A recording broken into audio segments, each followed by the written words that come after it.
Welcome to Buddha at the Gas Pump. Thank My you. name is, oh, you're welcome. Jumping the gun here. That was Shambhavi Saraswati, who is my guest today. And Buddha at the Gas Pump, let me just say, is a ongoing series of conversations with spiritually awakening people. I've done a little over 650 of them now. And if this is new to you and you'd like to check out previous ones, please go to batgap.com and look under the past interviews menu. And also, while you're there, check the various menus on the site and you'll find some interesting things. This program is made possible through the support of appreciative listeners and viewers. So if you appreciate it and would like to help support it, there's a PayPal button on every page of the website and a page that explains some alternatives to PayPal. So Shambhavi, whose name I just mentioned, is the spiritual director of Jaya Kula, a nonprofit organization offering opportunities to learn and practice in the traditions of Trika Shaivism and Dzogchen. Okay. Dzogchen. So there's three questions in that sentence. What does Jaya Kula mean? Jaya Kula, well, Jaya means victory. Okay. And Kula literally means family in Sanskrit. It's a very special word, though, in the tradition of Trika Shaivism. If we look on the most micro level, it means the family of practitioners working with a particular teacher. So it's a victorious family of practitioners. Right. But if we look on the macrocosmic level, it means the family of all beings and things. Nice. All worlds, all creatures. And so the idea is that we graduate from a limited family to that larger, unlimited family.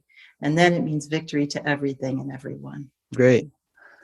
There's that famous saying, Satyameva Jayate, which means truth alone is victorious. And then there's that other Sanskrit saying, which is the world is my family. So you got both of those things in there. And then another term that we just brought up is Trika Shaivism. Is that the same as Kashmir Shaivism? It is. Okay. Yeah. Trika, does that mean three something?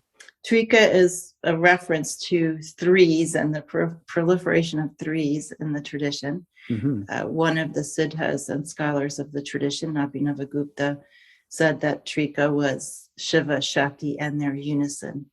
Okay. So good. Both duality and non-duality together. Yeah. And then Dzogchen, pronounce it again?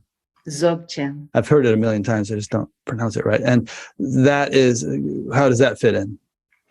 Well, Trika Shaivism and Dzogchen have both historical commonalities. They both kind of grew up along the Silk Road, and there was lots of exchange. And they're very similar in their view and in some of their most core practices. They also have a lot of esoteric connections that I've discovered practicing in both of those traditions. But I started practicing in Trika Shaivism, and then one of my teachers suggested that I go study with Namkhai Norbu Rinpoche, a Dzogchen teacher. And I just stayed practicing with him and studying with him for many years and discovering that those two traditions are really very, very similar in their view and practices. And I guess, would it be true to say that Kashmir Shaivism is kind of more aligned or associated with Hinduism, and Dzogchen is more aligned with Buddhism in some way, despite their similarities? I would say that each of those traditions, by their own self-report, do not align with Hinduism in the case of Trika or Buddhism in the case of Dzogchen. Okay. So there's some sense that each of them has a self-identity or considers themselves to be somewhat different or oppositional to the more mainstream traditions in their native countries. Not that there aren't similarities, and that's a long discussion of what those similarities are. Because, for instance, historically, how Trika has been practiced and promoted by teachers and scholars who were also practicing Vedanta. Yeah. And the same for Dzogchen in Tibet. But they both each have a kind of an oppositional stance that they take also to those indigenous traditions. Okay. So continuing with your bio, you have studied meditation with teachers in the Kagyu and you better do Nyingma. it. Traditions, and which are what in brief? Those are both Tibetan Buddhist traditions. So there's a kind of meditation that is done with open eyes, and I'm sure you know about that. That basically it's the instruction for that kind of meditation are called pointing out instructions. They're instructions for how to do something that is impossible to give an instruction for. And so the pointing out instructions are different or slightly different in each tradition. And one of my teachers, who thought I would be a good meditation teacher, told me to go around and study this particular kind of meditation with as many different teachers as I possibly could and learn all of the different pointing out instructions. And so that's what I did. Good. And your root guru is Anandamayi Ma, and people may remember her from Yogananda's book, Autobiography of a Yogi. And of course, she's very well known in her own right. And there's an interesting story about how you came to regard her as your root guru, which we'll get into in a minute.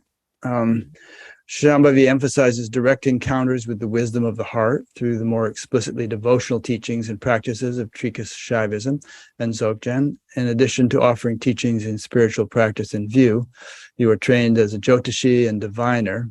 At one time, you taught at Northwestern University. You left academia in 2004 to devote yourself to practice, writing, and teaching in your spiritual traditions. Okay, so someone named Joanne from Seattle asked, have you actually met Anandamayi Ma? And I gather from reading your website that you did not meet her in the flesh, but and then Joanne would like to know, how did you decide that she is your teacher? And you have a great story on your website about your experience on her balcony in Varanasi. So if you feel like it's not too soon to go into that whole story, and you let's do it. Sure. So the way that I met her was kind of kicking and screaming. She started coming in my dreams, and I had been taught by my other teachers that saying or thinking that a dead person is your guru is a very dangerous road to embark on. And I think it was Adi Da who said dead gurus don't kick ass or something. Exactly. Yeah. So I thought that was very good advice, and I really understood that teaching. And so when Ma started coming in my dreams, I was suspicious of myself. I was suspicious of her. And I would, say, are you really Anandamayi Ma? And she would say something like, yes, I'm Ma. And I'd go, there are lots of Ma's. Which Ma? So you had obviously heard of her before. So when she started coming in your dreams, it wasn't like you didn't know who this was, right? I had seen pictures of her. I hadn't read any of her teachings. Mm-hmm. And when she started coming in your dreams, how vivid and real was that? Extremely vivid. And what would happen was something would go on in the dream, and then when I woke up the next morning, I would be in an extraordinary condition, just feeling completely re-embodied in some way. And that seemed to be the hallmark of what are sometimes called true dreams, as opposed to just karmic churning. Something just felt clarified and very, very different when I would wake up from those dreams. Yeah, the most profound experience I've ever had was in what one might call a dream, but it didn't seem like a dream. It was just so, oh man, just blew me away. Anyway, so after those dreams, I went to India for the first time, and I went to Anandamayi Ma's ashram, still feeling very suspicious of myself and whatever was happening. There was a young man who worked full-time doing seva at the ashram who greeted visitors, and he was having a conversation with me, and he referred to Ma as my guru, and I said, she's not my guru. And then he just laughed at me. And I didn't really understand why he was laughing at me. I still don't understand why he was laughing at me. But in any case, he said to me then, you should go up on this balcony. Ma used to teach there. And he said, Westerners never go up there. I don't know why they don't go up there, but you should go up there. So, I went and I walked up these beautiful stairs that overlook the Ganga. And I literally put one foot on the balcony, and it was like the sky just opened up. And this grace just started pouring into me. And the sky turned into an ocean of, intelligence and compassion and clarity. And it was just brilliance that was just everywhere in the sky and flooding my whole body. And I just fell down on my knees and started weeping. And I recognized that this was Ma, like this is who she really was. And I also, another hallmark of these kind of experiences is that they aren't just experiences. They impart understanding, they impart wisdom to you.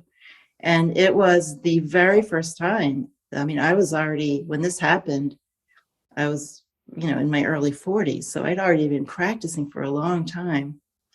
It was the first time I really understood what God meant. It was the first time I understood what reality actually was.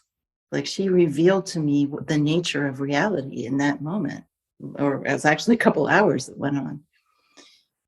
So the definition of guru is the one that reveals the nature of reality to you. Nice. And after that point, I could not deny, whatever that was, and whoever you want, whatever name you wanted to give that, and I call that Ma. It was just undeniable that this was guru for me. And I still felt some embarrassment. And it was many years before I ever admitted to anyone that this had happened. It was kind of funny because, I thought people would think I was kind of new agey or God realmy or something. But then I realized, no, they're actually going to believe me and think I'm something really special. And that might even be worse. So, so I kept it to myself for a while, but then eventually, I just came out more about it. Yeah. What's your best take on the actual mechanics of a thing like that? Do you think that, Ma was said to be an avatar, so that's part of the mix. But there have been a lot of teachers, like Yogananda talks in his book about, I think it was Sri Yukteswar, his teacher, coming to him in a vision and having this whole experience with him, and people see Jesus. And I know a lot of people who've had encounters with Ramana Maharshi sometimes before they even had ever heard of him, things like that. So what do you think is actually going on? How does that work? Well, what Ma revealed to me that day is that everything is full of intelligence, that compassion is built into the foundation of reality, that Ananda is full of clarity, this brilliance. It's not just like a super nice feeling. Right? It was just this encounter with the two predominant things, compassion and intelligence. Just this intelligence beyond anything you could conceive of. And that intelligence and that creativity and that brilliance can create any circumstance out of itself. If, it can appear to you in any form. And I think it appears to people in the form that will speak most to them. If it needs to be Ramana Maharshi, it'll be Ramana Maharshi. But all of those forms are that, what Anandamayi Ma just called that. I related to the form of Anandamayi Ma, and very much to her teachings, which are really just uncannily in line with Trika Shaivism. And, that suits me, but I think that alive, aware reality, when someone is ripe and they have a possibility to receive that, it appears in whatever form works for that person. Yeah. Even on Earth, a being like that is really just, a divine intelligence operating through a physical form. And I imagine that there association is much more predominant with the divine intelligence than with any kind of individual human quality. But some also feel that, you remember in Star Wars where, who was it? I think Darth Vader and Obi-Wan Kenobi were fighting, and Obi-Wan Kenobi said, if you strike me down, I shall become more powerful than you can possibly imagine. And I think some people believe that, when a saint or enlightened being drops the physical body, they still exist as a unique expression of the divine with all the qualities that they possessed as a human being, but with much greater omniscience and omnipotence than they could have had in a human body. Think there's anything to that? Well, I don't really make that much of a distinction between the physical and the divine. So from what has been granted to me to perceive, everything is made of and permeated by that same intelligence. So, but nonetheless, there are plays of limitation, that forms show up that have limitation. And those are part of the artistry of this alive aware reality. And my experience is something like what you just said, particularly when my teachers have died, just feeling like somehow they were more available after they died, or even friends who have died, loved ones, feeling their release from suffering, especially the ones that died of an illness, and somehow feeling their joy now that they were released from that. It's kind of wonderful. Yeah, I had that when both my parents died, and another friend just told me that her mother died and she experienced it also, but there was this upwelling of bliss in me, not that I was happy they had died, but that I was somehow partaking of their experience of tremendous freedom and from suffering. Mm-hmm. Yeah. These days it's quite popular in some spiritual circles to say that the age of the guru is over, and there's this rejection of a hierarchical teacher-student relationship. I think that's in part because teachers have taken advantage of their position to abuse students. But, there's also the sentiment that, hey, we're all in this together, and we shouldn't be thinking in terms of inferiority and superiority or any such thing. And you've probably heard all this. What's your take on that sentiment? Well, I agree that it's in part, what has come about through the importation of certain spiritual traditions into the West, where this kind of relationship is not native, and also the revelation of what has probably always been the abuse of students by teachers, and particularly in more patriarchal traditions. So I don't think there's more abuse now necessarily. I just think now it's being revealed more, and it's easier for word about it to get around. So, and people are more wise to that possibility of abuse.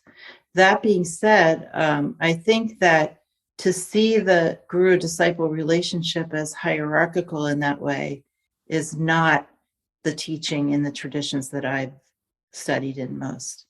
So the job of the teacher is to show you directly that your essence nature is the same as the teacher's. It is to break down that sense of hierarchy and to show you that all of the wisdom that the teacher has is contained within you and has just been obscured. This is the main job of the teacher, is to help you to destroy impediments to recognizing that you have enlightened essence nature already. So I like to say sometimes, if the teacher says they're giving you anything, like giving you energy or something like that, run away, because they don't understand that you already have everything and you have just forgotten that, or it's been obscured. And then there's something else which gets, I think, mistaken for hierarchicalness that's unpleasant or dangerous in some way, and definitely promoted by teachers. I mean, that hierarchical way of looking at student-teacher relationships is not just coming from students, obviously, but it makes a lot of money for a lot of teachers and gives them whatever ego satisfaction they crave. But there's natural devotion. When you meet someone who, in their presence, you feel your own goodness, or you feel the possibility of being really seen and recognized for what you really are, if you can let yourself enter into that feeling of wonder and relief, then natural devotion just arises. And you want to serve that person. You want to reciprocate what you're receiving in terms of the revelation of your own nature. And you feel, I felt anyway, just a sense of wonder that this relationship exists at all as a possibility, that we even have teachers and can enter into these really intimate revelatory relationships with them. It's a technology for discovering what reality actually is, what you actually are. It's a natural technology. It will never be superseded. It's always going to be around. It's an apprenticeship. And just like any other apprenticeship, you have gratitude and you feel tenderness and devotion toward the person that's showing you what you want to learn. And that's what I think people miss when they have these kinds of conversations. I remember back in the 90s, I taught my great aunt to meditate, and she must have been 92 years old. She ended up living to 107. But so I was a teacher of transcendental meditation. So I was doing a puja, all right? Mm-hmm. And she was watching me, and at one point she said, "Are we worshiping this man?" And I said, no, it's just this traditional ceremony of gratitude. And, you won't go through this every day. This is part of teaching you. And yeah, Irene says, but the answer was really yes. Well, yeah. But anyway, some people are put off by that kind of thing, especially 92-year-old great aunts. But, because they feel like there's something cultish or weird. Well, I don't know. Maybe it's a past life thing, but I have always gotten teachers. Like, I just have always immediately felt and understood what it was about and how to work with teachers. And I've just really been all about guru in my life. I love this relationship between the teacher and the student, whether I'm the student or whether I'm the teacher. It's such a rich field of relating. It's so subtle. It's so nuanced. It really draws out of me everything that I have. And that's what I love about it. Yeah, I've heard some people say that, even though they had been in a relationship with a teacher that they eventually realized was flawed in certain ways, that they're still grateful because they still learned or derived something, and maybe that person, they're not with them any longer, they've moved on, but there was something gained. I mean, to say there isn't any such thing as a teacher who doesn't still have karma. I mean, unless we're talking about someone who's an avatar, already born awake.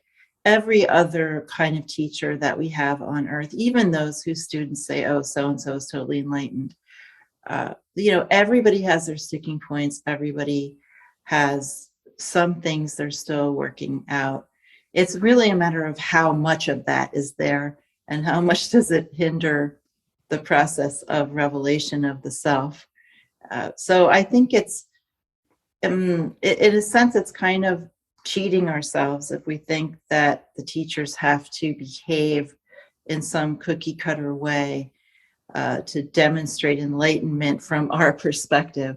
I think we should just recognize that the nature of the self can be transmitted even by someone who is only partially enlightened and not fully enlightened. And that, to me, is mercy. That's mercy that can happen. Otherwise, we'd really be in trouble if we had to have these perfect teachers. Yeah, I mean, and, the typical educational system that we all go through, when you're in the third grade, you don't need a a Nobel Prize winning astrophysicist or something to be your teacher. You can learn a lot from a third grade teacher. Exactly. And then move on. That's a very good analogy, I think. Yeah. And of course, when you mention avatars not having karma and stuff, there's also a lot of people who claim to be avatars, and you have to be a little careful of that, or their students claim that they're an avatar and so on. So you have to take that with a grain of salt. But there's a nice passage in your book about teachers. You said, or not in your book, on your website, you said, you have to ask yourself, do I want to be in the condition I perceive this person as being in? Do I want to embody the virtues and wisdom that they embody? Those are a couple of good questions to ask if you're checking out a teacher. Yeah, the teacher, at least in the kind of traditions that I study in, is supposed to show you, in a sense, your own best self.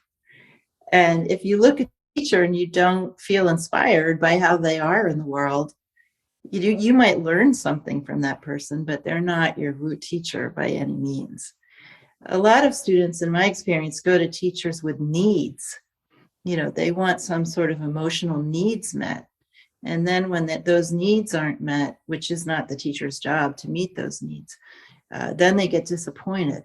But if they went to the teacher with a feeling of inspiration or a feeling of, oh, I could be in that condition, I want to be in that condition, that's really the better way of working with a teacher.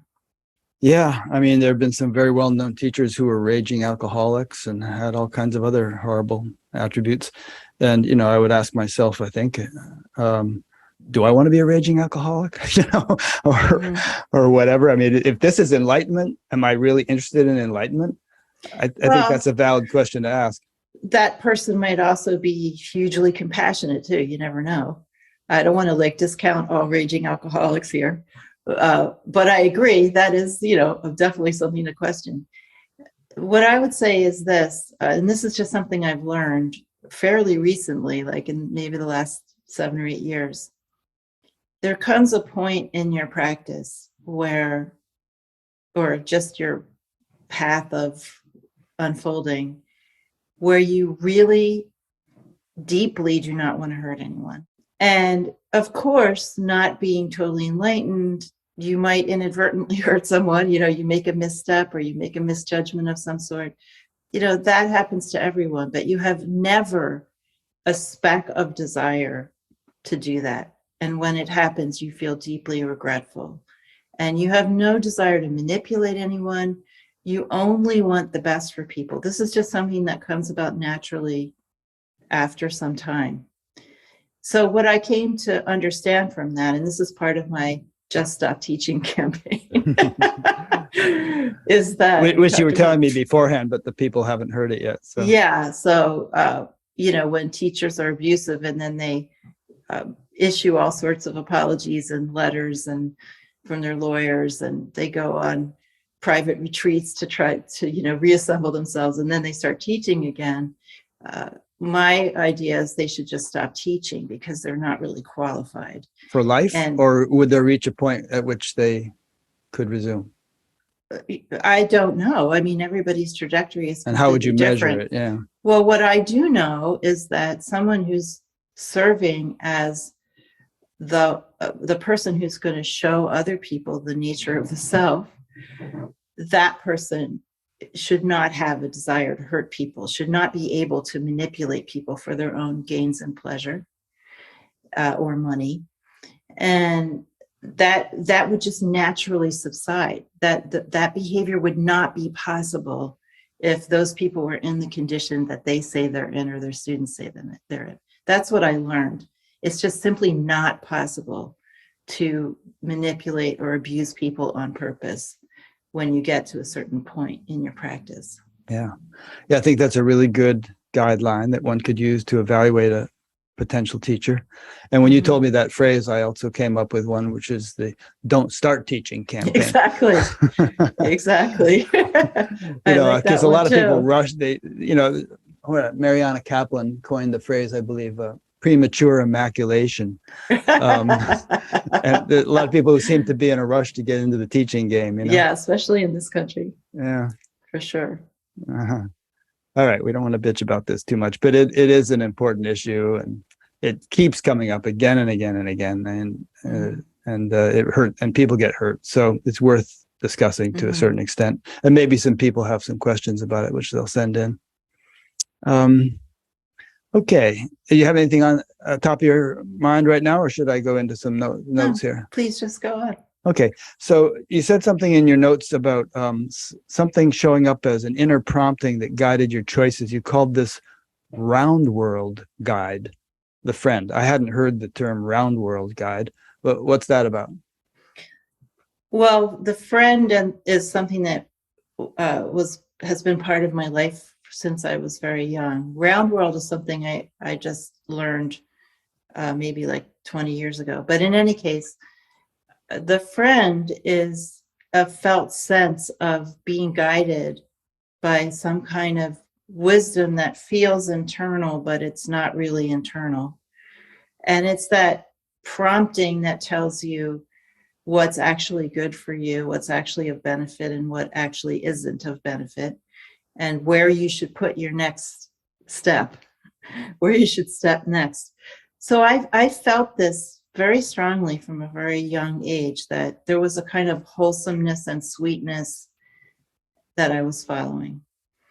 And when I didn't do that, when I ignored those promptings, I really suffered.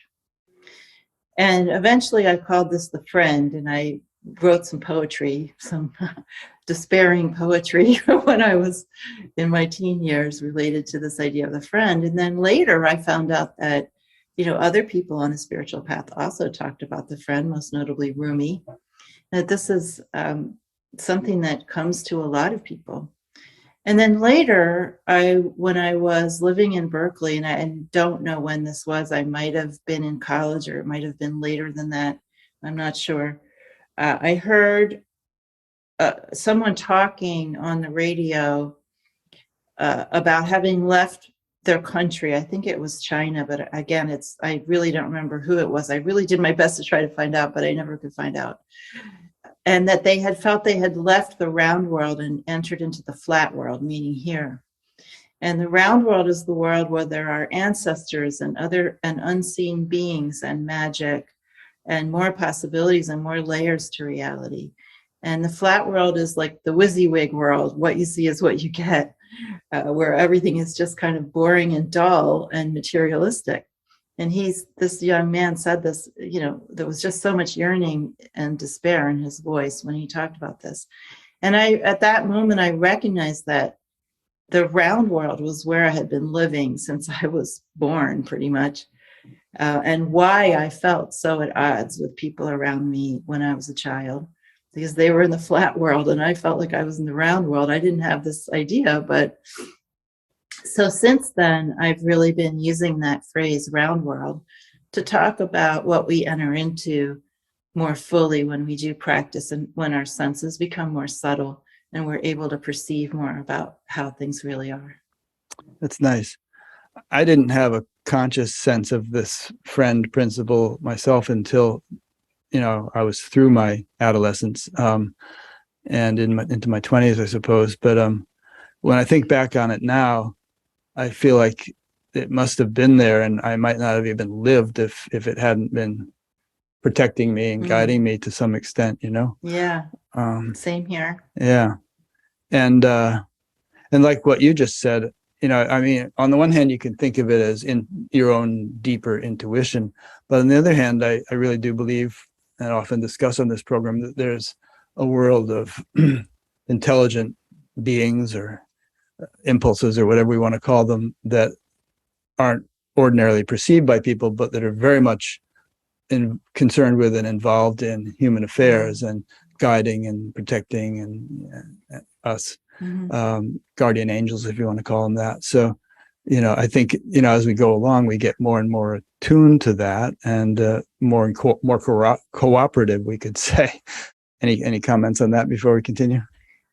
Well, I mean, I think those beings are other aspects of the one self, just like we are. Right. And like so everything else. Yeah. like everything is. So now my experience of the friend is just that alive, aware reality speaking to me in a sense, and not really attached to any particular form. Here's a nice phrase from your website that I liked. I wish more people had this attitude. I don't get stuck thinking I have arrived or ever will. I don't want anyone else to get stuck either. So do you feel like that anyone ever, that there is an ultimate terminus point at which one can arrive? Or do you think that even those who arrive at our conception of that realize there's yet another horizon and the potential for more refinement or development in some respect? Well, I don't know if one ever arrives. And I think that's nothing anyone could know until they did. But I do know that all of our human definitions of enlightenment fall short. Most of them fall very, very short in my estimation. And I know this because of Anandamayi. So through encountering her, she is the one that keeps me unstuck, because all I have to do is think of her and feel her and understand I'll never be that ever. And so just keep putting one foot in front of the other and forget about it. Yeah, that's good. Right? So she keeps me unstuck, right? But there's a lot of definitions of enlightenment out there, and some of them are very minor, like not thinking. If you stop thinking, then you're enlightened. And then there's other things where somebody just has one spiritual experience of note and they think they're enlightened. And some of this is perfectly innocent. They just don't know. And some of it is not, but, I really think it's hopefully what you said, that they would get stuck, but then get unstuck eventually. Yeah, I think that raises the point that it's good to keep your knowledge lively. I mean, not only culture your experience through practice, but culture your intellectual understanding of the path and the supposed goal and all that, because you really can sell yourself short and reach erroneous conclusions about what level of attainment you have and so on. Both two teachers I respect, Amma and Amritanandamayi and Adyashanti, both often say it's good to have the attitude of a beginner. Yeah, that's a very wise Buddhist teaching. Yeah, because relatively speaking, we are compared to possibilities, no matter how advanced we may be. Well, I say we're always somewhere in the middle. Yeah. Of an infinite field. That's even more groundless than being a beginner, because there's no timeline. Yeah. And I also sometimes use the example of, if you feel like you have arrived, it's kind of like saying, I'm educated. Yeah, you are. But does that mean you can't learn anything more? I mean, is anybody ever ultimately educated?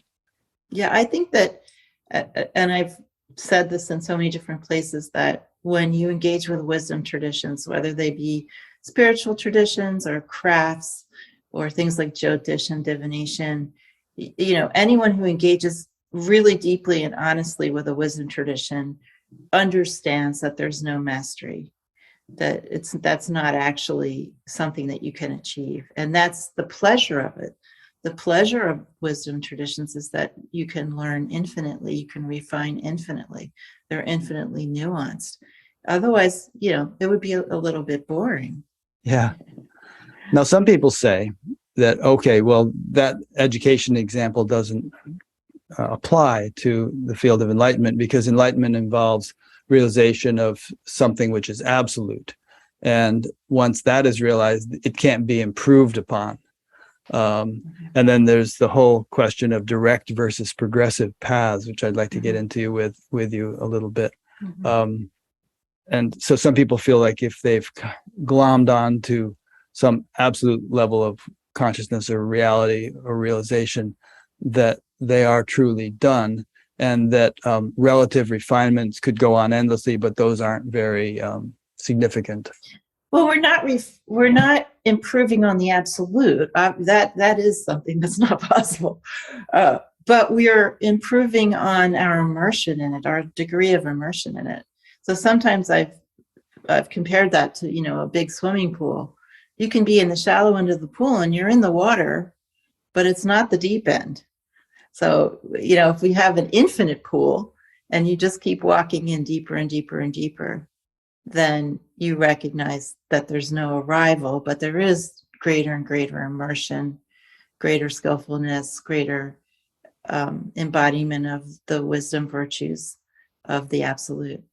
Yeah, embodiment is the key point. If we think of ourselves as channels for the absolute or sense organs of the infinite or some such thing, then we have to ask ourselves, well, to what extent am I actually reflecting or expressing this in my human existence? And have I reached the ultimate possibility of that in terms of my intellect, my heart, my senses, all the different faculties?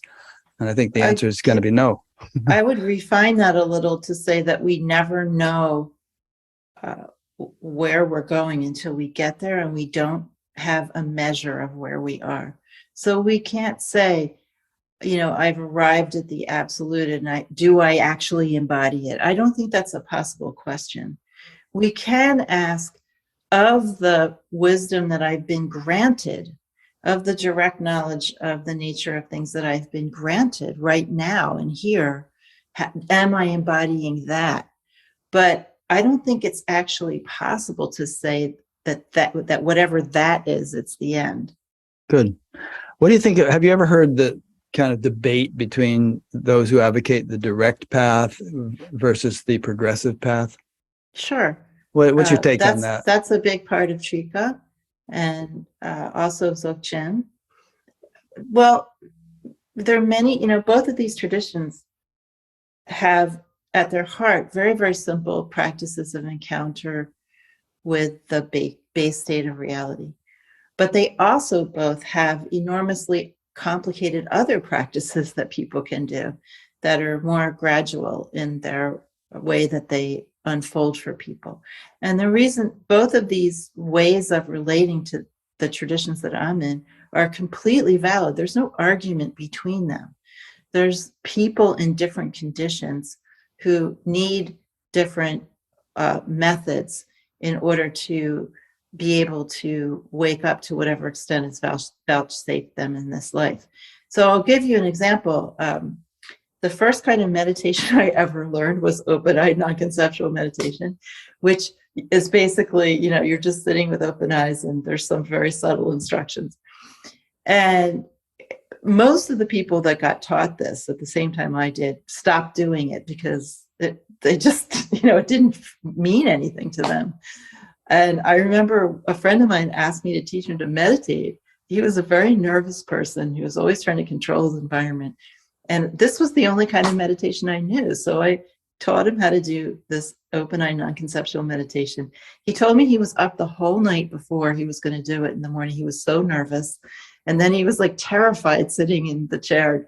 And he didn't understand why he was so terrified just sitting there. And I realized, this is not the right practice for someone in his condition. And so in Trika, there's this beautiful progression from practices that involve more of your body, like doing puja or doing other kinds of practices where you're engaging your body, your energy, and your mind, through to practices that are more of like an energy-based level where you're working with subtle energy and internal channels and things like that, through to the more direct practices where there's just some kind of piercing through to the nature of things using very simple means. And these three, we could say, levels of practice are meant for people in different conditions, or they're meant to be done in a way that they support each other somehow.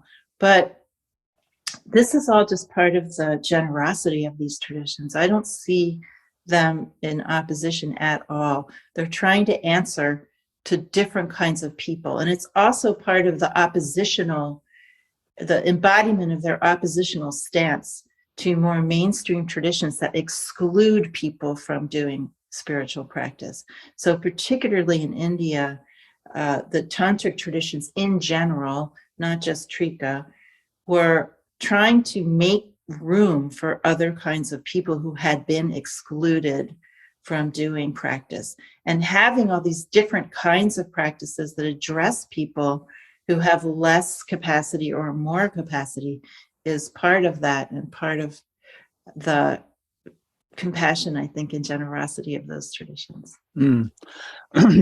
Yeah, I've often observed over the years that a lot of people have a hard time sticking with a spiritual practice. That was true when I was teaching meditation, and many people have known. And I have a really good friend these days who I've been giving some pep talks to about trying to find a way to meditate successfully and regularly. And she has an ardent desire to meditate regularly, but always has a hard time just finding something that she can do that works for her. And do you feel like if someone had a teacher or some ideal teacher who really had the whole Swiss Army knife of practices in mind, there would be a practice for almost anybody that could be tailored to their need and makeup, that they would find it possible to do regularly. Or, I mean, that might be part of it, and maybe that is true, but then I guess there's still going to be the need for a little bit of individual gumption. I mean, it's not just going to take you by the seat of your pants and carry you to enlightenment. You have to apply yourself no matter what the practice. What do you think about all that? Well, yes, you have to apply yourself. No teacher has ever made anyone become enlightened. Right. That's not how it works. Yeah. But in any case, I would say that, for instance, after having that experience with my poor friend that I put through that bad night, and also watching other students of my teachers drop out and not do practice, I instituted 3 different levels of meditation teaching for Jayakula. Starting with something that gives you more to keep you busy, into an intermediate kind of a practice, and then open-eyed meditation. And by the time people get to that non-conceptual meditation, they understand it. They already have some experience that helps them to stick with it. That being said, in any traditions are specific. They can have as many practices as they want, but they still have a view. And then each person coming to a teacher has their own karma. So there's always going to be some students who aren't going to practice. They're there to get a date or do whatever, and that's completely fine. But many more people will stick to practice if there's a teacher who can sense the specificity of the condition that student is in and work with them to find the right practices for them. I consider that to be one of my main jobs. And my Dzogchen teacher had a really beautiful, sweet, and humble thing he used to say, which is, working together, student and teacher find a way. Nice.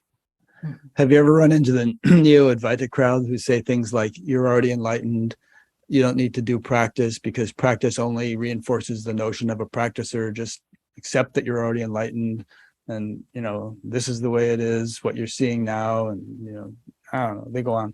Have you ever run into that? Yeah, I've run into versions of that. Yeah. That's sort of non-dual bypassing. It's very easy to do.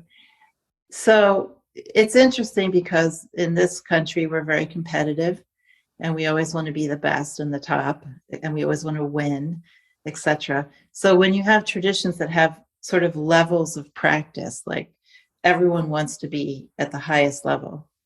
And this is certainly true about Trika Shaivism.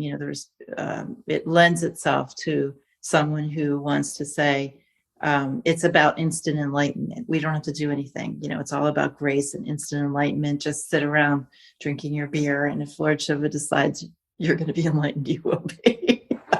But this is actually a gross misunderstanding of the tradition. So that kind of idea of instant enlightenment, or just sitting around doing nothing, you're already enlightened, so why bother? That's for someone who's already been practicing for lifetimes upon lifetimes, and then they arrive in that almost fully bloomed condition. So it's a misunderstanding that is for most people. It doesn't discount it. It's not that it's untrue. It's just untrue for most of us. Yeah, good point. There's a variation of that theme where there used to be a beer ad where these guys are sitting in a boat fishing, and one of them says, "It doesn't get any better than this." Um, and in the spiritual arena, there's some teachers who say things like, "Well, there's only this, I mean, don't expect anything. Don't expect some big enhancement of what you're experiencing." And I always feel like that's kind of cruel. I mean, do you say that to a chronically depressed person or a psychotic person or something? Of course, there's an enhancement. That's the whole idea. So I don't know. I just react to that kind of notion, picking your brain on it. I can, yeah, that's that kind of admonition and sort of damping down of any expectations. I've noticed that that's part of the culture of some traditions. Yeah. And also, I think maybe some teachers do that because everyone's so addicted to the big experience and the big win here that it's hard to get people to just like be okay with the dailiness of spiritual practice and its ordinariness most of the time. But that I think there has to be a balance, because spiritual practice does allow you to enter into the extraordinary, to extraordinary perception. So we can't like lie to people and say that that's not a possibility, and also just like depress the hell out of them because then they don't know why they're doing it. But I do think that there needs to be some way to get students to just sit down, be an ordinary person doing this day to day, and the things will come. Whatever's going to happen will happen if you just do that. Yeah, that's good. I once had a teacher who said to me, every day is life. Don't pass over the present for some glorious future. So obviously one could be bemoaning one's state and totally ruining, the life you are living, pining for something you want to be living. So there's some kind of a, balancing act of being content with what you're experiencing, but also realizing that there could be many upgrades yet to come. Well, I would say maybe content is too strong of a word. Reconciling oneself. Reconciling. Yeah. Right. Because discontent and yearning is the desire to experience something differently is the great engine of spiritual life. True. Without yearning and that sense that things could be different for you, you would never do anything.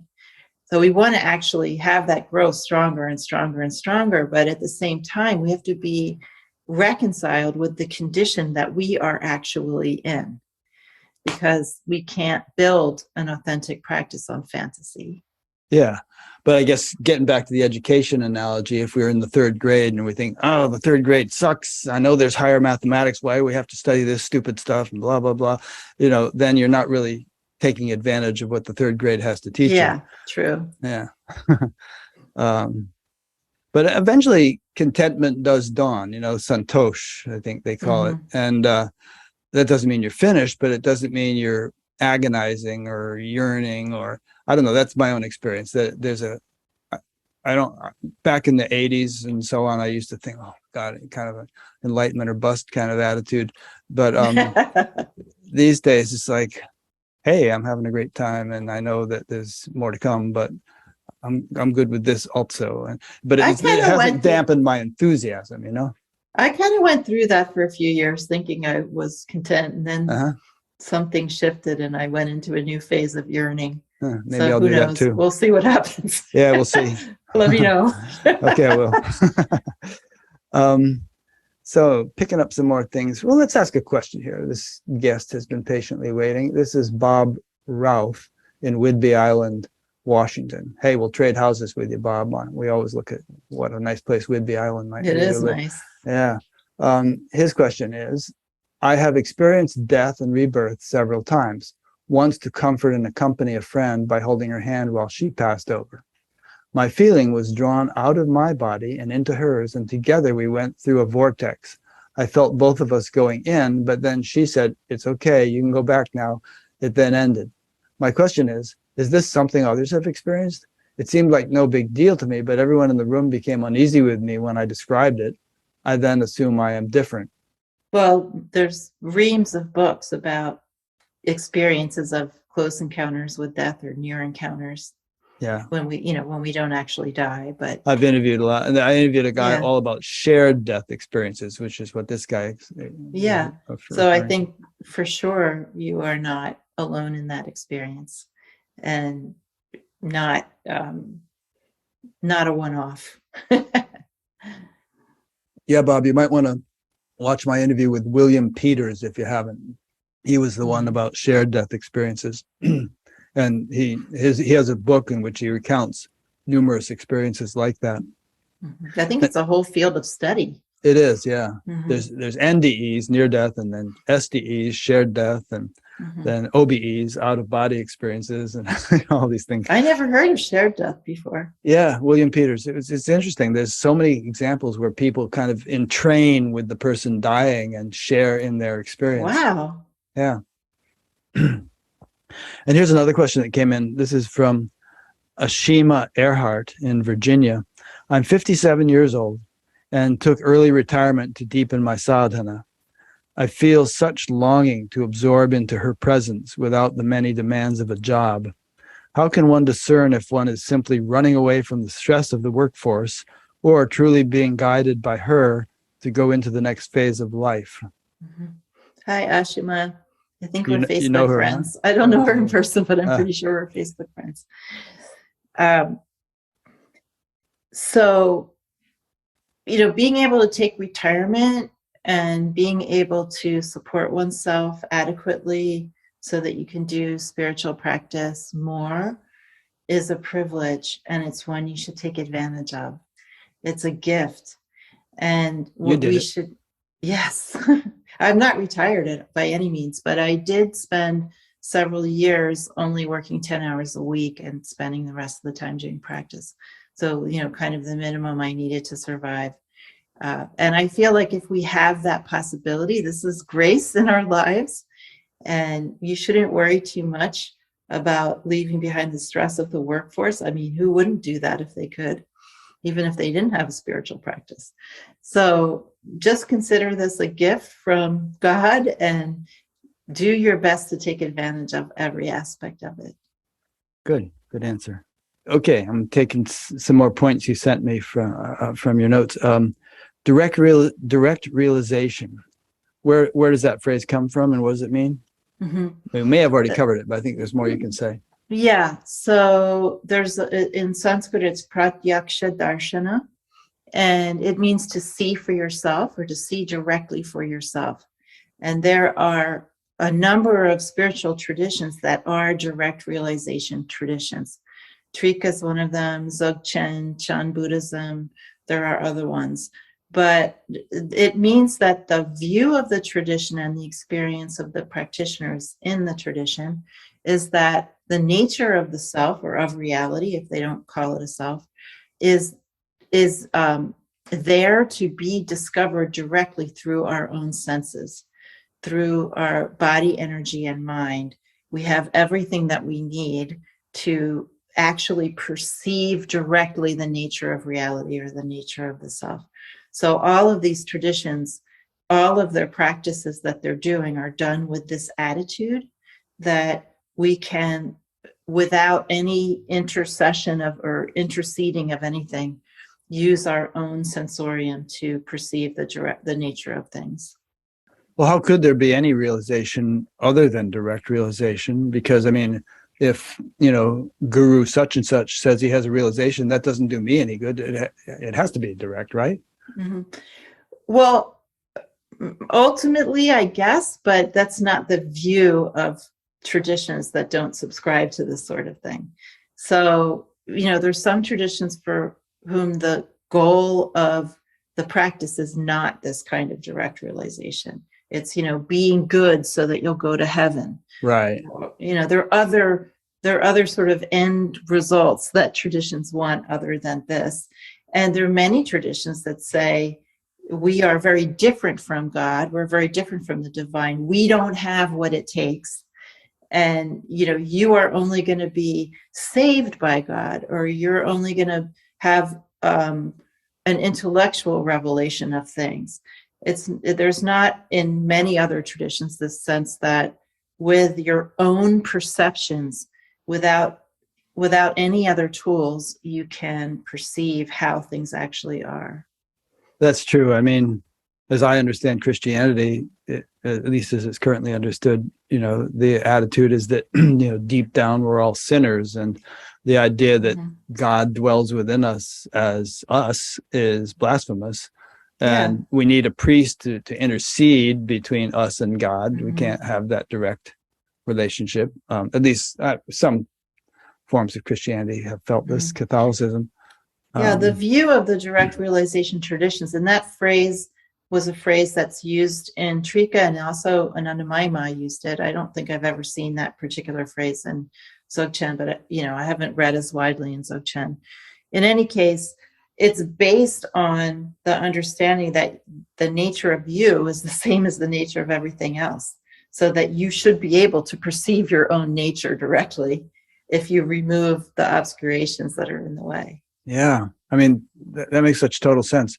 Or even if we want to put it in terms of God, if God doesn't permeate every bit of us, and if there's anything that is not God, then God is not omnipresent. And, he's got holes here and there where there's some non-God. And yeah, but even if we look, to the traditions that are more closer in geography to the ones that I study in, some of them have as a goal to stop thinking, or to be desireless, or to be good, or to be very compassionate, or something like that. They just have different goals. It's not that we don't care about compassion, that comes naturally, but it's not the end point. Right. Yeah, I think all those points you just mentioned have their place. To stop thinking, for instance, you can go into a state of samadhi where you have stopped thinking, but you can't live that way all the time necessarily. Although I have interviewed a couple of people who say they really don't think thoughts, and but I think what's happening with them is that the mind has gotten permanently more settled, so they don't have the discursive thoughts that most of us have. There's just more subtle impulses that comprise their thought process. Well, to give you an example of the difference between the kind of tradition I'm in and some other ones that people are very familiar with, where mindfulness is really an important practice and many different techniques for that. In the direct realization traditions, the instruction is unmind the mind. Don't worry about the mind. The mind does what mind does. Don't fuss with it all day long. Don't fuss with it all day long. Right. Yeah. Right. And, as regards to thoughts, there's a wonderful story in a tantric text from India called the Tripura Rahasya, where there's a sort of it's sort of a combination between straight ahead view teachings and a Purana, which is a teaching story. So there's a husband and a wife their stories kind of threaded throughout this text. And the husband thinks that he's a yogi and his wife is just an ordinary housewife. Oh yeah, this is one of the Puranas, I think. Go ahead, keep going. But she actually is the great practitioner, and he's sort of has much more minor chops. Anyway, at one point, he's meditating. He's got his eyes closed, and she interrupts him and says, "Husband, what do you want for lunch?" And he tells her, and then he says, "Now go away, woman, so I can close my eyes and enter samadhi again." And she says, "Husband, if your samadhi depends on whether a quarter of an inch of skin is open or closed, I don't really think it's all that much." and I think the same could be said for thoughts. If your enlightenment, so-called, depends on whether there's a stray thought here or there, it's really not all that much. There's a second verse in the Yoga Sutras. It says, yoga is the cessation of the fluctuations of the mind, the chitta vrittis. And I think that has its place as a temporary experience. And I think when that is cultured and stabilized and integrated, one doesn't have a very noisy mind usually. I think that's true, but vritti means karmic mind patterns. Uh-huh. So it's not that thoughts themselves have to go away, but habit patterns of the mind subside. Conditioned, habitual. Conditioned, habitual, yeah. Right. So vrittis are like some scars of the mind. Right. Yeah, that's good. And this is kind of what happens when things get translated sometimes. You know, they get a little bit dumbed down, and we lose some of the nuance, or we reinterpret them through other stuff that we've learned, or we don't understand a word like vritti. So then it becomes like, oh, all thoughts have to subside. Right. No, it's just the patterned thoughts, the habitual thoughts. Yeah. So in light of what you just said, it seems like there could be two kinds of thoughts. One would be, conditioned, driven by impressions and action, impression, desire cycle. But the other could be, totally unconditioned and just arising appropriately given under whatever circumstances. Exactly. And so the mind does quiet because some of those vrittis subside. But thinking is a natural phenomenon. I don't think it ever really stops. No. In fact, I think if a person is acting, they're thinking. I mean, if I pick up this glass, there was a mental impulse that before my arm moved, and I can't imagine how there could be any action without some preceding mental activity. Mm-hmm. You think? Well, there's also. I don't know. Well, there's really muscle memory, and there's great athletes. I mean, Steph Curry doesn't think about, okay, I'm going to do the basket, but there is some mental impulse to, do this or do that. That is just that we're not.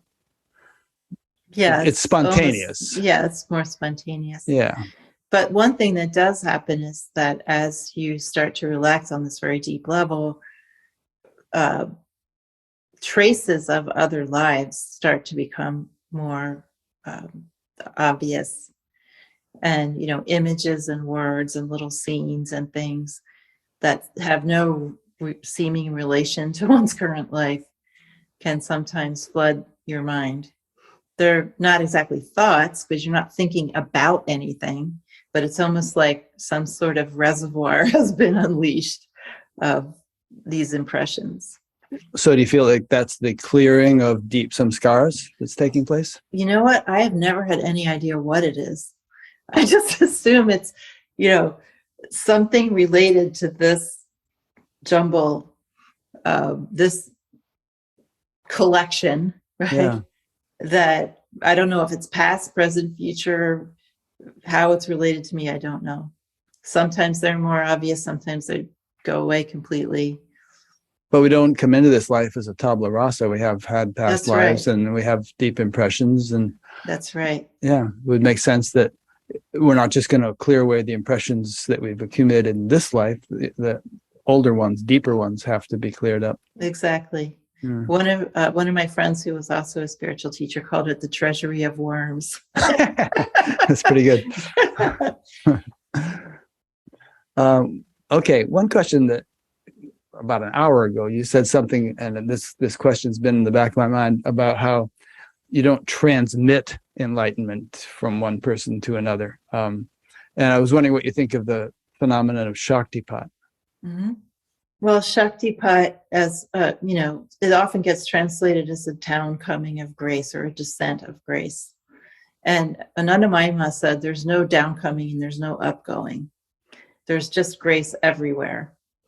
So what is Shaktipat is when we notice, when conditions are right for us to notice more of our real nature, for us to be able to experience directly for ourselves more of how things actually are. So there's certain conditions that can help that to happen, and then we call it Shaktipat. But what it really means is we've just noticed something that was always there and always true, but now it's like, a curtain has come apart and we can feel that and see that. So in terms of Shaktipat, Abhinavagupta, one of the siddhas and practitioners of Trika, said that the yearning, the longing that we feel to realize is evidence of Shaktipat, that is Lord Shiva giving us Shaktipat in the form of our own longing, which I just always thought was so beautiful. But in terms of how teachers and students work together and what is called transmission or some version of Shaktipat, that's a really alchemical and very mystical occurrence. I couldn't say exactly what is happening, but my own experience of it is that I'm including students in my own experience somehow. And then they're able to experience that in themselves. And what I tell my students when we do that kind of work together, I say, anything you experience is you. It's something you already have. Otherwise, you wouldn't be able to experience it. Yeah, that's good. Yeah, I like that. I mean, I think of it, Shaktipat, not as a kind of a zapping of spiritual thunderbolts from A to B, but more like an entrainment an entrainment process, where you're in the field of the teacher and there's some alignment, like a damp log next to a brightly burning log, and the damp log gets dried out and starts burning. Anyway, that's cool. I like that. Yeah. And okay, good. Enough of that. So a bunch of questions have come in. I want to switch to them. First of all, we have one more from Bob Routh on Whidbey Island. He said, when we reach what we think is enlightenment, is that just one perspective of what we think is the whole? Once we arrive, I feel if I alter my current perspective, even the smallest amount, then I realize I know little and my education has just begun. It's kind of what we were talking about earlier. Well, as I said earlier, I don't think there is any arrival. I just think there's a deepening immersion. So that question wouldn't be answerable on its own terms for me. And the fact that one is worrying about arrival, I think is something worth investigating. Yeah. Right? Because most of us are so far from anything even we could call arrival, even if we had that concept. Really, what is the point of thinking about it? Right? Our job is to just put our head down, walk barefoot on the road, and just keep going. There's a great movie called Arrival, but it doesn't have anything to do with what we're talking about. Had to do with ETs. Oh. Did you know I'm a science fiction fan, or is that? No, I didn't know that. No, yeah, I am. Oh, cool. Are you kind of a movie buff? I don't know if I'm a buff, but I've been reading and watching science fiction since I was very, very young. Oh, cool. Interesting. I'll talk to you about that later. Here's a question from Tomas Dobek in Luton, UK. Can Shambhavi compare her experience to Jane Roberts, who was channeling Seth? Is it an experience that compares to channeling? I don't know who Jane Roberts is, but she was a channeler, and there was this entity called Seth, and she wrote all these books, the Seth books, and there have been a lot of people who channel. Anyway, you know what channeling is. I've heard of it, yeah. Yeah. Well, channeling is kind of a dualistic way of conceiving of an experience. So no, I've never conceived of my own experience that way. I just feel that I'm entering into the heart space where that infinity of wisdom is manifesting in the form of within a human being, and I'm calling on that wisdom, and I'm calling on my teachers to help me to help students. Yeah. And just sort of sharing the field of wisdom that I'm experiencing. So I don't have any sense of channeling because I have the experience that I'm already that. So I'm just trying to get out of the way of it. That's good.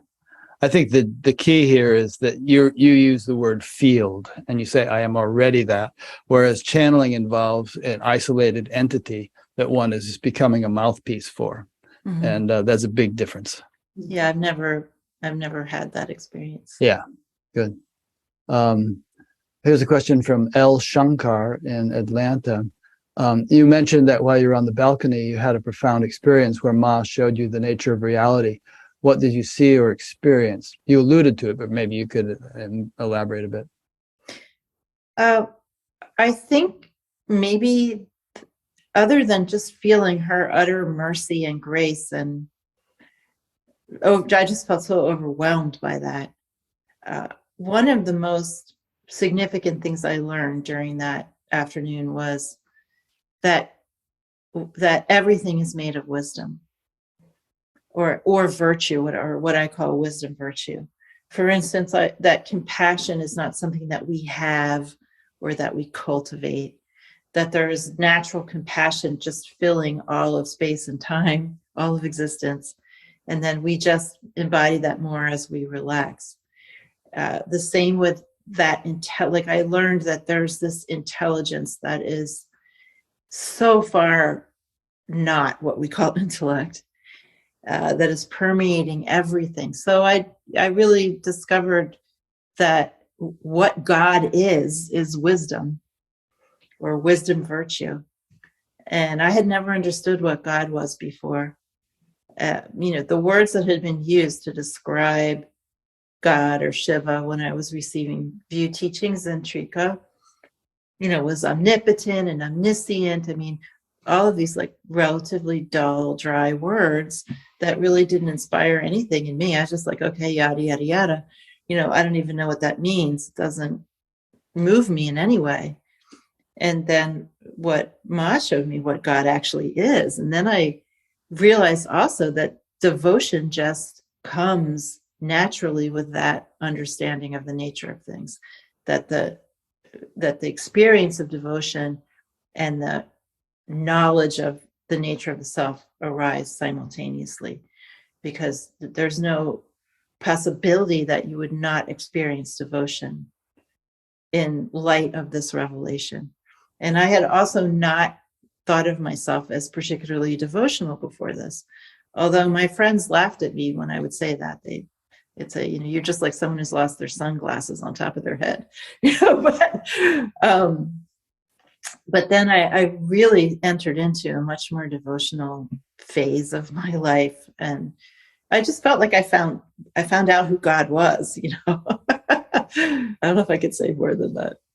It's so cool that you just, you went up the stairs and you got on this balcony, and this whole thing happened. And it must have taken you quite some time to unpack it all and be able to articulate it like this. But it's beautiful that that one can have a download like that, if you want to call it a download. And, there have been other examples throughout history of, Saul on the road to Damascus, or the Prophet Muhammad, or various others just getting a big opening and just being flooded with wisdom, and then, eventually integrating it and being able to express it. So it's great. Yeah, it does take time to integrate. And I think that's a really important point, Rick, because many people just are after spiritual experiences, and they have an experience. They think that's it. I had the experience. Right. But really, there has to be sometimes years and years of integration. The experience itself is, as the American Kundalini yoga teacher Rudy said, the experience is the work order. It's not the end, it's the beginning. Yeah. That's good. Okay, here's a question. We're getting a lot of esoteric questions here today. Here's a question from Sarah McDougall in Maine. I would love to hear what you know about the rainbow body phenomenon. What actually is going on, both scientifically and spiritually? Have you ever witnessed this, or do you know anyone who has? Have any scientists researched this that you know of? Rainbow body relates to the 5 elements, earth, water, fire, air, and space, which have both concrete gross forms and subtle forms. And if we sort of walk backward along the cascade of becoming toward the absolute, if we say, here's the absolute and here's our everyday life. And so if we kind of walk backward, we have the more concrete versions of the 5 elements, but eventually we have the lights of the 5 elements, the light forms of the 5 elements. So when people take a light body, they have basically resolved their karma to such a degree that instead of displaying ordinary 5 element displays like our bodies, they now are displaying the subtle forms of the 5 elements as colored light, rainbow light.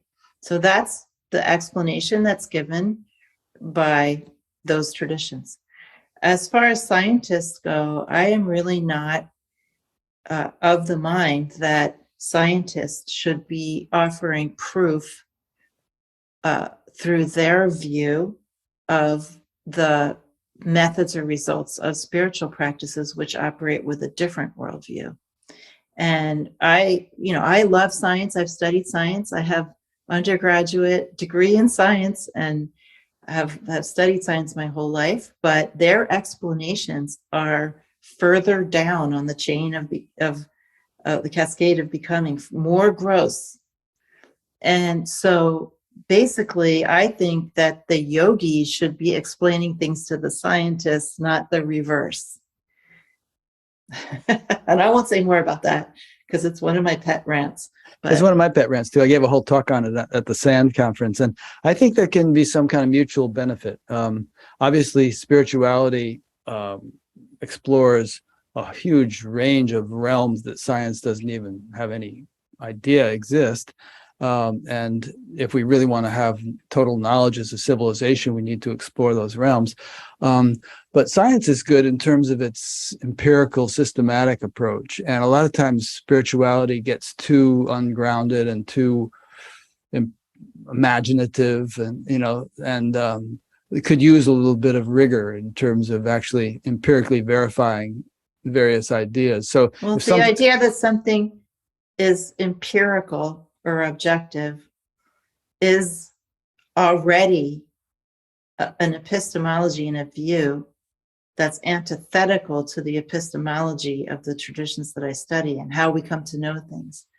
So when we say they would benefit from an empirical view, we're basically, from my perspective, imposing a kind of epistemological violence on those traditions.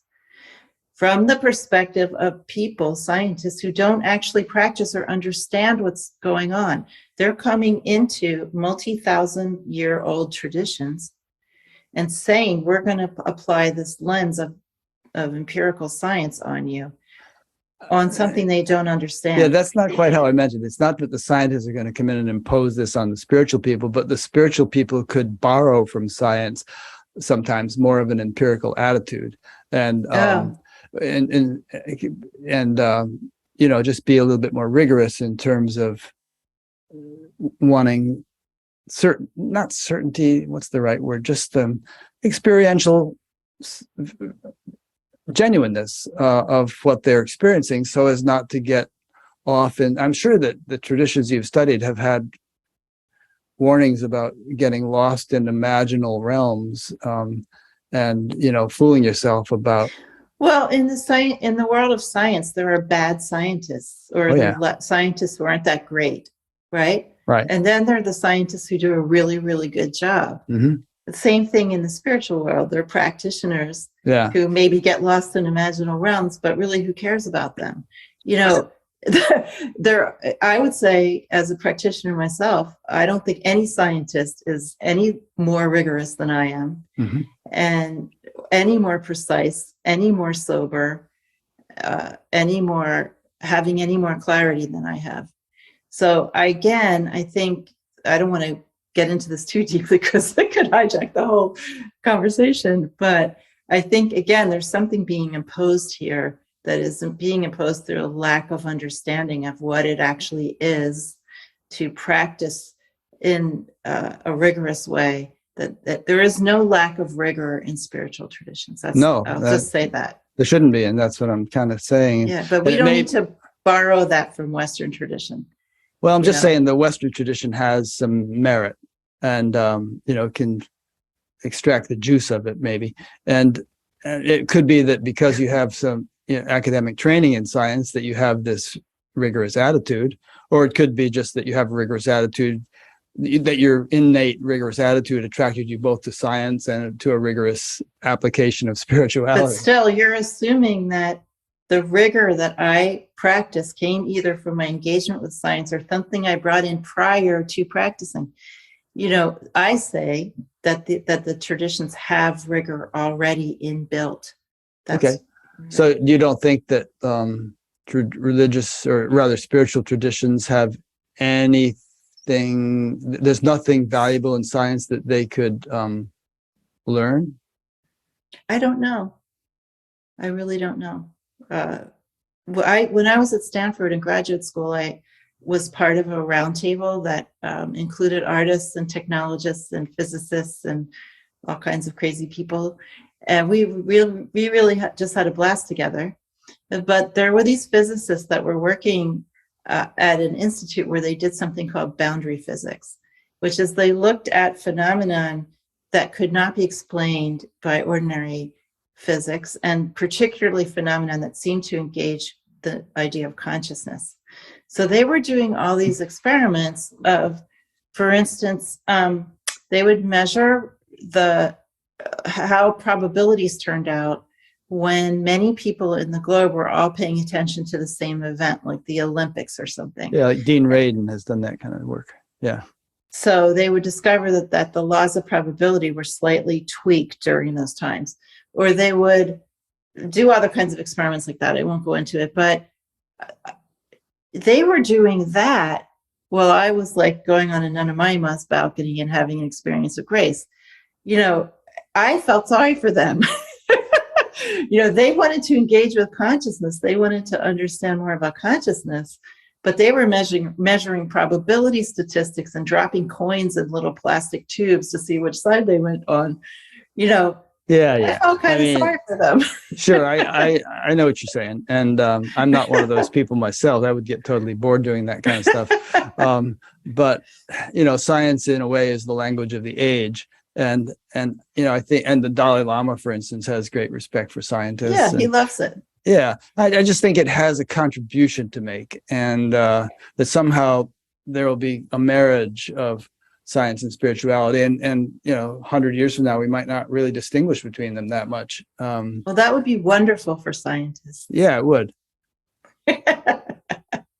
I see where your sentiments. I think it'd be wonderful for all concerned. I mean, but I think, you know, okay, I agree with you that I think spirituality has more to teach science than the other way around.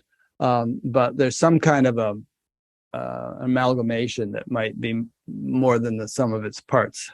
Mm-hmm. Well, as Ma and Abhinavagupta said, God makes the impossible possible and also the possible impossible. Anything can happen. Anything can happen. Here's a question from Prachi Dixit in Torrance, California. Without the conscious desire to seek the divine, is it possible to get pulled towards it? For me, at least once a day, it seems it turns into an uncontrollable emotion with tears. Am I doing this unconsciously? Well, if those tears are tears of devotion, then I think that's wonderful. I don't know what kind of tears we're talking about here. There's all kinds of subtle ways that we're pulled toward discovering more about who we are and what's really happening here, that are pulling us even before we have any conscious notion of what's happening. This was certainly my experience as a child. Yeah, the friend. I thought I had no spiritual life, really, until I was in graduate school. I just thought I had no spiritual life. I didn't identify anything that was happening as spiritual. I would have said I was an atheist. I didn't know anything about India until I was in my 20s. But yet all these things were happening and pulling me in some direction or another. And eventually, you know, I arrived at where I needed to be. But yeah, I think we get pulled along in all kinds of wonderful, weird ways. Yeah, I mean, if we want to bring past lives into it, I feel like a lot of us had a momentum going, and then we came into this life and we had our stumbles and kicks and dead ends and whatnot, but there was a destiny, you know, and somehow eventually it clicked in. Were you knocking on wood as if to say? No, I just put my teacup down. Oh, on the bare floor. I thought it was like, you know, good luck, knock on wood. Yep, good luck. I will say though that when we do become aware that we're being guided, or when something arises to the level of our awareness, that's the great time to go for it. Yeah. Because if we sort of push it back down, we don't know when it's going to rise again. That's a really good point.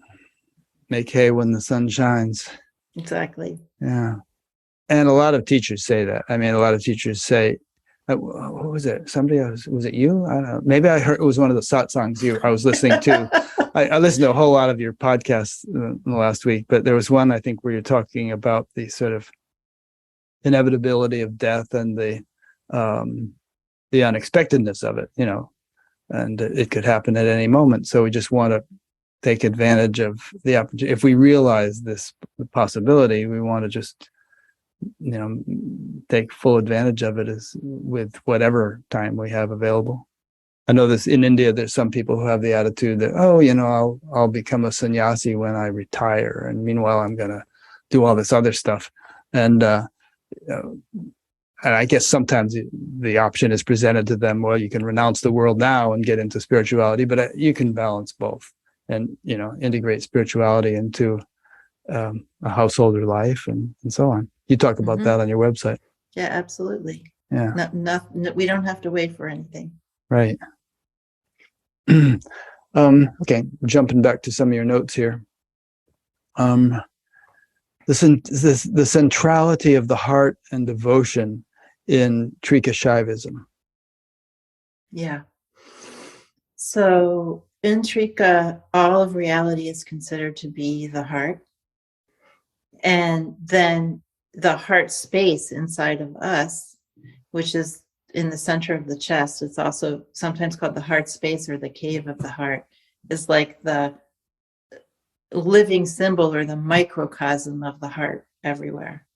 And what the heart is, the heart is the outpouring of wisdom. It's that fountain of wisdom that's coming out and emerging as worlds, all worlds and beings. So that's happening everywhere all the time, this fountain of becoming or cascade of becoming. And we can experience that, both the absolute and the fountain of generosity happening in the heart space. So there are many practices that are heart-based and much that can be discovered in, we could also call it the sandhi of the heart, that gap or opening that we experience in that space. So the way you described that just now made it sound to me like what you're saying is that there's a kind of a cosmic heart, and from which all this fecundity, all this creativity is pouring forth. Yeah. Pardon? Yes. Yeah. And that then there's the individual heart, and that which is the microcosm of the cosmic heart, and that is perhaps the portal which connects the individual with the cosmic. Is that? That's right. Are you getting that? So our in Trika and other traditions like it, everything that is in existence is also in the human body. And so that's why we can practice with the human body and realize everything. There's a beautiful teaching in a lot of the ancient tantras, this teaching text, that say there's no need to go on external pilgrimages, because the greatest pilgrimage is the human body, that we can discover everything. So the heart space, which is not our physical heart, it's just the center of our chest inside. The heart space is the same as the heart everywhere, but it gives us a focus. It's basically meant for sadhana, like all of the subtle anatomy is vouchsafed to us so that we can do sadhana with it and discover the nature of reality. Perhaps that's what's meant by man is made in the image of God. Yeah, everything is, but not just human beings. But there's a correlation. There's also this thing in some of the Vedic understanding that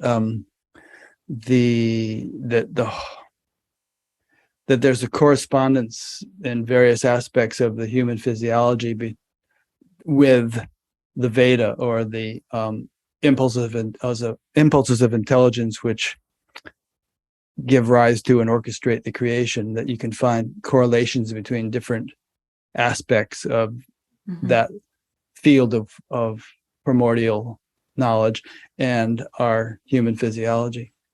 Yeah, I think that this way of experiencing the human sensorium and body is recapitulated in lots of different traditions and different That's a ways, good word. for sure. Yeah.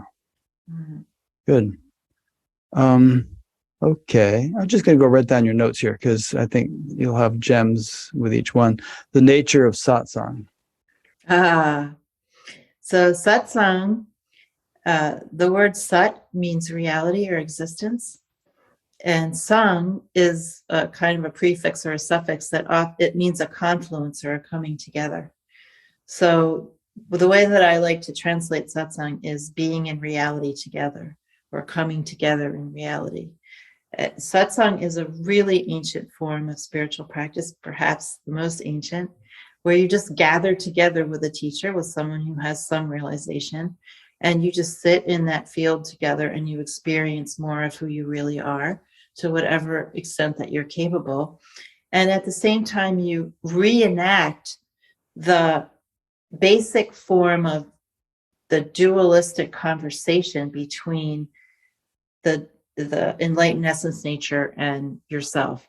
So this gets a little bit esoteric, but this alive aware reality, which is one, is throwing out or emitting or giving rise to innumerable experiences of self and other.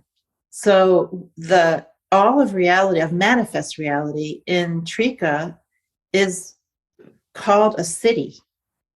It's SIDHI or CITY. CITY? Okay. A city.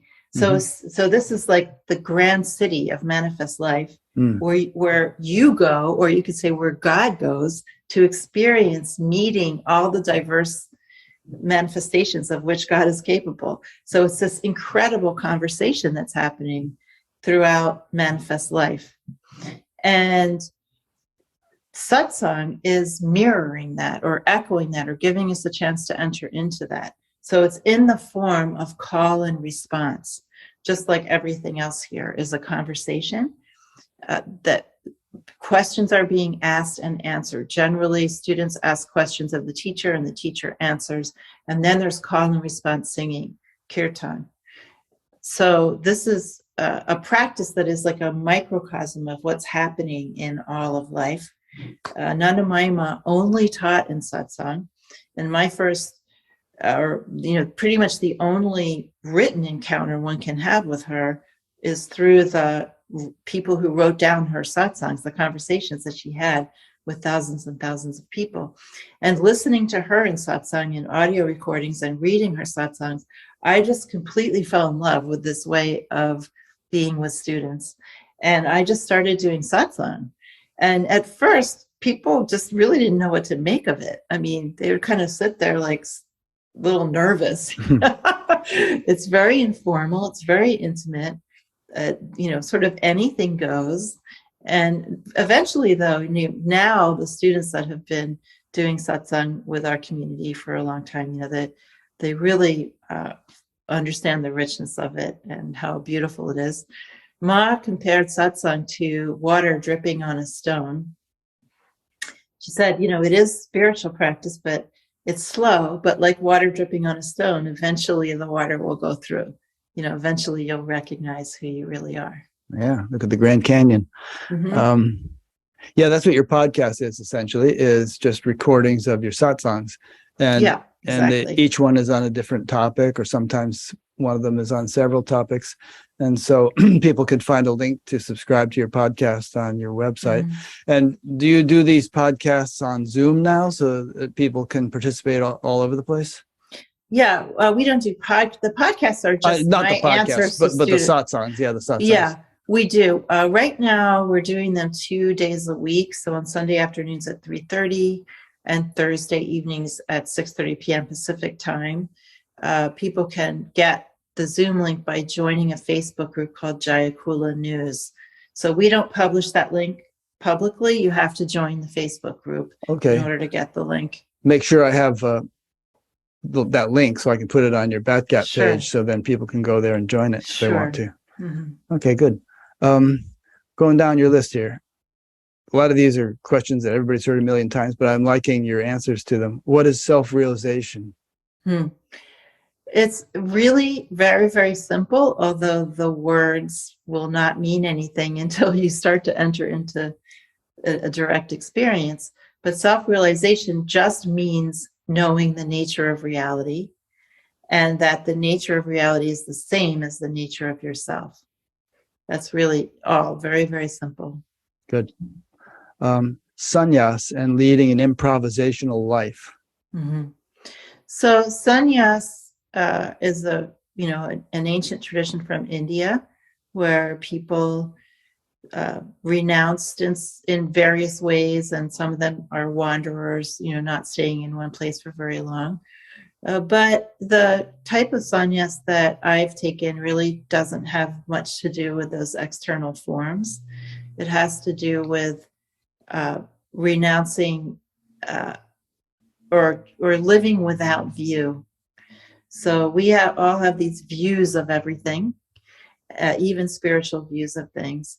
And from the perspective of the ultimate teaching of Ma about sannyas is that we would be in life in a state of utter spontaneity with no view, simply responding and embodying those wisdom virtues and responding spontaneously. She called this spontaneousness kayal, which is a Sanskrit, or maybe it's a Hindi word, I'm not sure. That word that means improvisational music.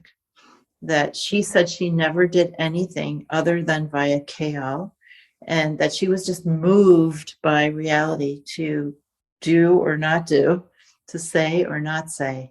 And in this way, she lived her life. What do you make of the Osho people calling themselves sannyasis? I don't have any view on that. Speaking of no view. Yeah, speaking of no view. I don't know much about it. Oh, but you're right up there in Oregon, aren't you? Well, yeah, but I don't. I've seen that documentary. It didn't really occur to me to ask why they were, or if they were sannyasins. I mean, there's many, many different forms of sannyas all over the world. Ma just talked about natural versus sort of more ordinary sannyas. You could take vows and whatever, put on robes, but you might not have natural sannyas. Or you could have natural sannyas, but not be wearing robes or doing anything. Right. There was one of your podcasts that particularly interested me. I can remember exactly where I was riding my bicycle while listening to it. You said it was a discussion of Vedanta versus Kashmir Shaivism. And I thought maybe we could get into that a little bit. What did I say? Let me see if I can do justice to it. So you were talking about Vedanta as regarding the world, being kind of emphatic about the illusory nature of the world and the non-existence really of the world. And whereas Kashmir Shaivism gives greater respect and credence to the kind of creative play and display, you could say, of creative intelligence. And you were favoring the latter. But I don't know, it kind of evoked interesting thoughts. Probably talking about Advaita Vedanta, which is a little later tradition. Because the Vedas, if we were going to call something Vedanta from the Vedas, they are more similar to Trika than Advaita Vedanta, which is a later take on Vedanta, let's just say.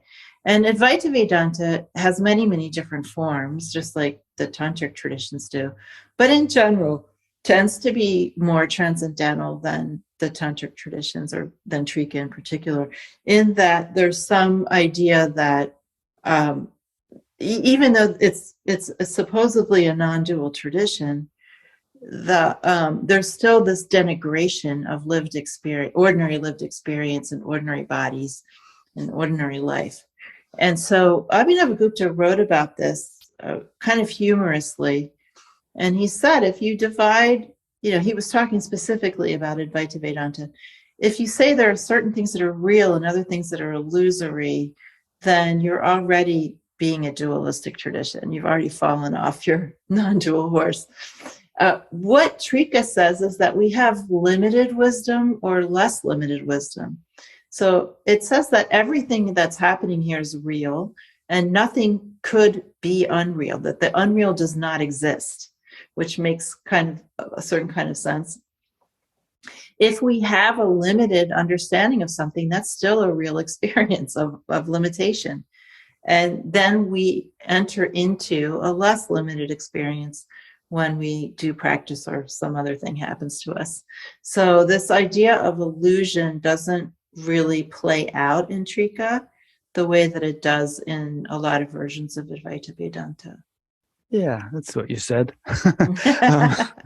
um, but as you were saying it, I was thinking of that Gita verse, which says, the unreal has no being, the real never ceases to be.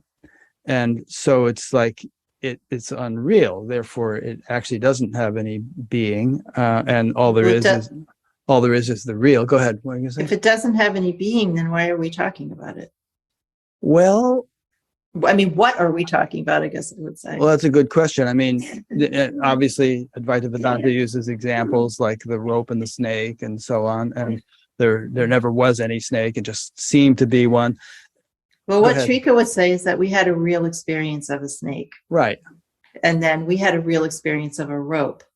But that everything happening here is an experience. It's an experience of the nature of the self for the self to enjoy. So ontologically, in terms of the nature of its existence, there's no difference between the experience of a mistaken experience of seeing a snake versus an experience of seeing a rope. They have total equality on the level of their ontological significance.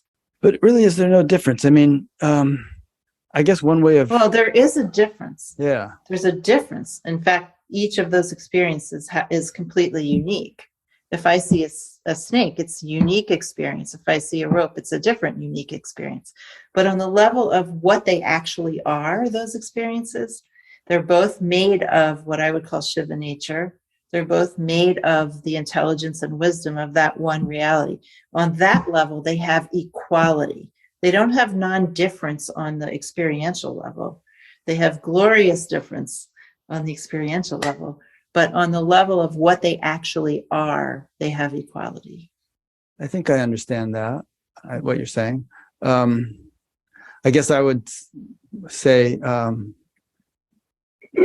the experience of the snake, it's definitely an experience, but it's a mistaken view of what's actually going on, because it really actually is only a rope. And so if you kind of see the rope as a rope, then you're having a clearer view of what you're looking at. Would you agree with that? What I would say is, you don't exist in the way you think you do, and only this one reality is having a funny experience of seeing a snake and enjoying that, and enjoying the mistake, and also enjoying discovering the rope equally. Yeah, no, that's good too. I'm not even sure. I guess as I was listening to this, I was trying to think, maybe these two things are more reconciled than one might think, because I hear Advaita Vedanta teachers sometimes talking that way too. Yeah, I think that there are Advaita Vedanta teachers who are much more sophisticated than the cartoony version, for instance, that Abhinavagupta was making fun of. Yeah. So I think that's very important to say. Yeah, I study a lot with Swami Sarvapriyananda, and I really appreciate his nuanced and respectful view of all these things. So the word illusion itself doesn't, I think, mean non-existent or unreal to every Advaita Vedanta teacher. Yeah, it's more like misperception. Yeah, misperception. Yes. Right. And then I guess the question is, well, is there really a world or not? Which is like saying, was there ever a snake or not? And then you have things like the Mandukya Upanishad, which say, no, nothing ever happened. It's a total misperception to. Well, see, Trika would say, no, nothing happened, but it's glorious. I would too. Yeah, exactly. It's like, if this is an illusion, like, holy cow, what an amazing illusion. I mean, look at a single cell under a microscope and watch what's going on in it. What a show. Well, what I like to say is, this is what God does. Yeah. This quote unquote illusion, or this magical display, they would say in Dzogchen, is the life process of God. Yeah. And it's here to enjoy once we start recognizing its real nature. Yeah, I really feel that myself. I just feel like sometimes Advaita is too dismissive of the marvel of God's play. And Well, you that's know, part of its transcendentalism, yeah, and also the effects of patriarchy on traditions, mm, where bodies and earth and things associated with the female are denigrated. yeah. Could also be the fact that they didn't have dental care in ancient India or many of the other things that made life tolerable. And you just wanted to get out of here as soon as possible. They had some guy down by the river who could pull your teeth out. Yeah, right. For only 10 rupees. See, any more questions coming in, Irene? No. Looks like no. But I have some more points. You spoke of in your notes about, let's see here. Well, yeah, there's several different points here. Here's one. I've probably said this quote 20, 30 times on this show, but there's a quote that's attributed to Padmasambhava, which I heard, which was that although my awareness is as vast as the sky, my attention to karma is as fine as a grain of barley flour. And I thought I'd bounce that off you because it sort of, to me, is important. It has a lot to do with the ethical stuff that you and I were talking about before we started. And that you don't get a pass if you're cosmic as all get out. There still has to be a sort of a impeccability in your behavior and an attentiveness to that. You can't just do any old thing and say, well, it's only God doing it, which some people have used as an alibi. Well, I think I relate that quote to us as practitioners and students, that we have this bigger view of, or what we could say, of the absolute, but our actual lives are the material we have to work with. So we are given these lives with all their fine grain, and some less pleasant grain than others. This is the material that we're working with that helps us to discover the nature of things. So if we bypass this, we really don't have a practice. As Abhinavagupta says, that we find Shiva in Shakti, meaning we find the nature of things in the lived experience, in our lived experience. Or in other words, that the divine is immanent to everyday life, or immanent to everything that's happening. And so if we try to bypass this, then we have no spiritual life. We have no practice really that's going to help us at least to get to some version of self-realization that's prevalent in the traditions I've practiced in. That's really good. Some people like to say the world is my guru, meaning that there is evolutionary potential and significance in everything that happens to us, and guidance if we can discern it and follow it. Sure. That things aren't happening arbitrarily and accidentally and capriciously and meaninglessly, that there's some wisdom in every little leaf that falls, that there's wisdom in everything, but it's also playing. So it's not necessarily that everything has meaning and is heading somewhere important. Why did that leaf fall? It's really, a lot of it's like hijinks. Yeah. That's true. I mean, you watch a Discovery Channel documentary about some of these goofy animals and the way they carry on, these funny birds and the things they do. It's like God has a sense of humor. Absolutely. Yeah, that's one of the things you can discover that's everywhere, the sense of humor. Yeah. And a sense of drama, you could say, if you think of God as a playwright. All the dramas, and they're not just comedies. There's tragedies and comedies and just master playwright writing the script. Have you noticed especially in the last couple of years, perhaps even in your own sangha, a kind of an infiltration of what is called conspirituality, where people have kind of gotten sucked into conspiracy theories like QAnon, perhaps swung to right-wing politics or any of that kind of stuff? I've noticed it in some people I know. Yeah. But I have never had a student who was into that stuff. Good. And well, they have a good teacher. if I have, they left so quickly that no one ever noticed. Yeah. I feel like, Ma just weeds people out who don't really belong with a teacher like myself. And yeah, I think that I'm so sober and allergic to that kind of stuff that someone would just, they wouldn't last long. yeah, they wouldn't enjoy themselves. Yeah. But Maybe I that's have, what, go I ahead. have known some people who have gone that route of late. Yeah. Yeah.